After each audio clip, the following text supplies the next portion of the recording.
Hello, what's up mga katupada? Welcome back muli sa aking munting YouTube channel. Kung bago ka pa lang napasyal sa aking munting YouTube channel, please don't forget to like and to subscribe. And hit mo na rin yung notification bell para maging updated ka sa aking mga videos na i-upload. So, for today's videos mga katupada, i-share ko lang sa aking mga kapwa backyard breeder yung isa na namang vitamins na ginagamit ko sa aking mga alagang manok na mababa lang yung presyo, katumbas ng Bolflex mga katupada. Ito yung ginagamit ko sa aking maintenance, conditioning pag walang Bolflex.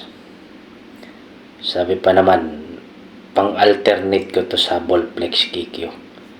Pag medyo wala akong budget pang Bolflex, mag-Calbex na lang tayo mga katupada. Ito yun mga katupada. Ito yun mga katupada, yung sinasabi ko na isa sa mga supplement na ginagamit ko sa aking mga alagang manok. Lalo na doon sa mga medyo mahina yung tuhod, mahina yung pakpak. Ito yung binibigay ko once a week. Pero doon sa mahina yung tuhod, binibigyan ko sila ng sunod-sunod 5 araw hanggang sa makita ko yung improvement ng ating alagang manok panabong. Makikita mo naman yan sa manok natin, lalo na yung mga binibitaw natin na parang umuupo siya. Yan, medyo mahina yung tuhod niyan. Tapos namimilay pagkatapos ng bitaw. Yan yung medyo mahina yung mga tuhod mga katupada. Kaya kailangan natin ng calcium lactate, vitamins E, D, and E. Calbex, gawang LDI. Ito yun mga katupada. Sa maintenance, once a week. Tapos sa conditioning, once a week din. Pero sa 2 days before fight, nagbibigay pa rin ako nito mga katupada. Pang-alternate ko lang itong mga katupada sa kung sakaling medyo wala akong budget, may kinokondisyon akong manok. Lalo na pag wala akong budget para sa Bolflex KQ. Ito yung ina-alternate ko mga katupada. Ito para lang sa kapwa ko mga backyard breeders.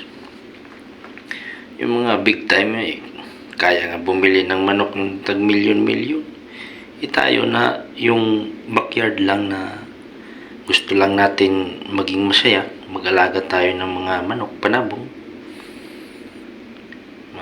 Sakaling minsan nagsasabong tayo pang anti-stress lang ba? Enjoyment lang. Manalo matalo, masaya pa rin tayo. Yun lang naman ang ng sabong mga katupada. Hindi naman natin kailangan na sumikat ng gusto para lang sabihin na magaling tayo. Ang sabong, kung tutusin lang, lang to, pang anti-stress.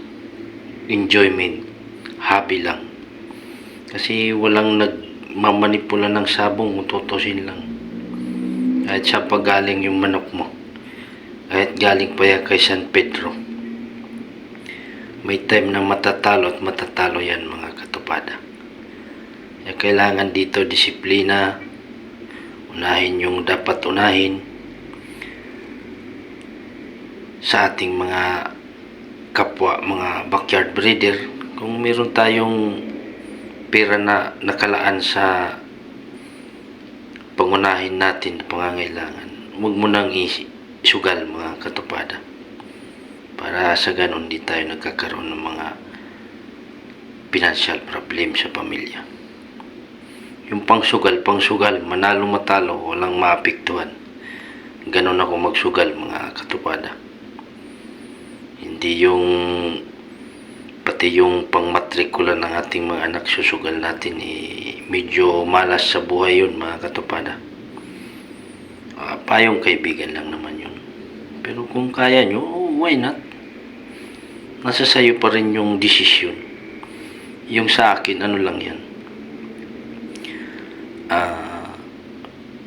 Disiplina. Kasi ayaw ko na magkaroon ako ng financial problem para sa aking mga anak. Kasi mahirap makarecover. Mangungutang ka para lang may pangsugal. Huwag ka na magsugal, mga katupada. Payo ko lang. So ito yon mga katupada, yung calcium lactate, vitamin C, D and E, Galbex, reformulated, gawa ng LDI. Salamat mga katupada.